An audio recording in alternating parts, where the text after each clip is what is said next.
and welcome to Epiphytic Cacti. Today let's take a look at Rhipsalis teres form Heteroclada. All forms of Rhipsalis teres are endemic to Brazil. The IUCN redlist.org site lists Rhipsalis teres as least concern. The population is stable. I've had this plant for a little while now. I think I got it maybe 2 years ago. I purchased this one from Cacti in Germany. If you're in the US, if you're wondering about importing Rhipsalis, do note that Rhipsalis are considerably more fragile than some of the other species, so you might lose a few along the way. I did lose a few, and that's just because the stems are thinner, they don't retain as much water. This little guy he just started blooming, I think, like a few weeks ago, and he's just kind of been blooming ever since.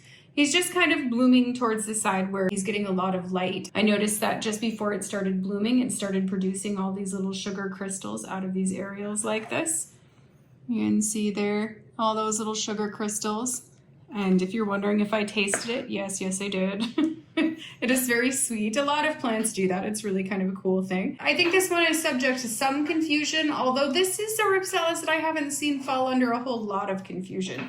Notably because I think it is easy to recognize. You know, it's kind of this shorter, stouter, bushier plant. You can see here, I've got some little mealybug in there. Mealybugs are the worst, at least for me, indoors in terms of the Rhipsalis pests. There's mealybugs. How I sort of take care of the mealybugs is if the Rhipsalis is a little bit more hardy like this one, I'll shower it down in a stronger jet of water. I will spray it down with some isopropyl alcohol, just some regular rubbing alcohol, then continue to spray it once a week to make sure that the mealybugs are getting sprayed off. I found that is just really the best way of dealing with them indoors. I have dogs, so no pesticides or real harsh treatments or anything like that. I love the blooms on this plant. I think this plant has just these really adorable blooms. They are a yellow color. And when I say yellow, it's actually truly more of a gold color. You can see how big they are. They're not the smallest blooms I've ever seen. They're not the largest blooms I've ever seen. They are really pretty. The petals recurve back quite a bit. If we zoom in here, there you go. I mean, they're just really pretty. It's something about that gold. There's kind of an interesting kind of gold mid-stripe that runs down the middle of the flowers. It just makes them really beautiful. And it is truly more gold than it is yellow. You can see just how cool that is. And it's just kind of a short, stout, sort of shrubbier form of Rhipsalis teres. You know, I think I did the video a while back on Rhipsalis teres form prismatica, and that is just a wild child. That thing just grows like totally crazy.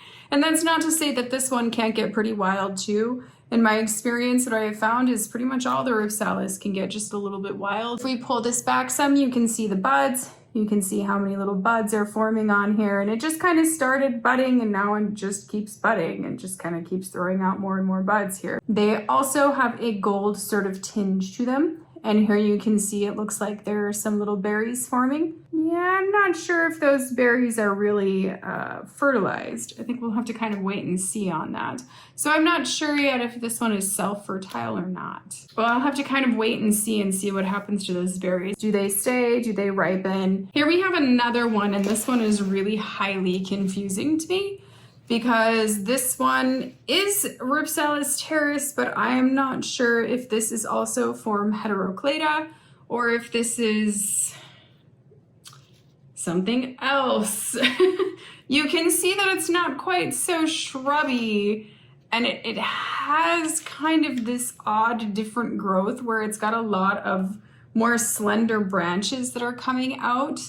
You know, it's still got the whorls, but there's really a lot of these slender branches that are coming off of kind of these, you know, these larger branches. So while I have no doubt this is Rhipsalis teres, I'm not sure if it's form Heteroclada or not. And I think what's really interesting is whenever we come over here, I do see that there is a growth that's back here that actually has the growth pattern of Rhipsalis teres form prismatica. So that's a little bit strange too. In terms of confusions with this guy might sometimes get a little bit confused with this, which is interesting, but this one is Rhipsalis cerescula. And the way that you can definitely tell the difference is, one, the branches are considerably thinner, and two, this has like pill-shaped segments in its juvenile growth here. So it's very different, and it also has some furriness on it. So that one, I can imagine it could be confused. I think it's probably unlikely. Way more confused with Rhipsalis terriciform prismatica, for sure. Here is another version of Rhipsalis terriciform prismatica. You can see the angled growth that is on this. You can see the resemblance in growth for sure. When you look at it, you can definitely see the resemblance in growth, but you can also see that this growth is angled. Here you can see, you know, it's throwing out its sort of long branches again, the long circular branches. This is a Rhipsalis baccifera, and there are a lot of different Rhipsalis baccifera. There are a lot of subspecies for this one, and they can look similar and sort of different. So this is one that I do feel like in a juvenile form can be mistaken for Rhipsalis terriciform heteroclada. You can kind of see the resemblance there. But one thing about this plant is that it's going to get very pendant, where I feel like Rhipsalis terriciform heteroclada is a lot more erect. The flowers between the two are also wildly different. The flowers for Rhipsalis baccifera are really very small, and they are very recognizable. Here we also have, this is Rhipsalis neves-armondii, and you can see, you know, again, you have that kind of whorled growth. But, you know, once again, this one, I can see it getting very confused in its juvenile form. However, I feel like as this one matures, again, it's going to be more pendant. The flowering is also wildly different.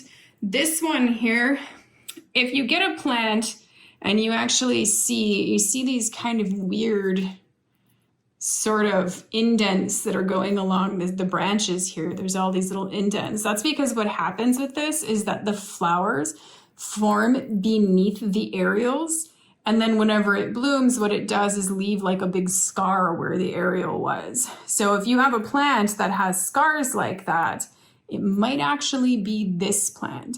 But beware, because there are other Rhipsalis that do bloom and do have that same kind of scarring as well. Rhipsalis terriciform heteroclada does not bloom that way, so that's a distinct feature where you can tell them apart. I hope that you've enjoyed taking a look at Rhipsalis terriciform heteroclada with me.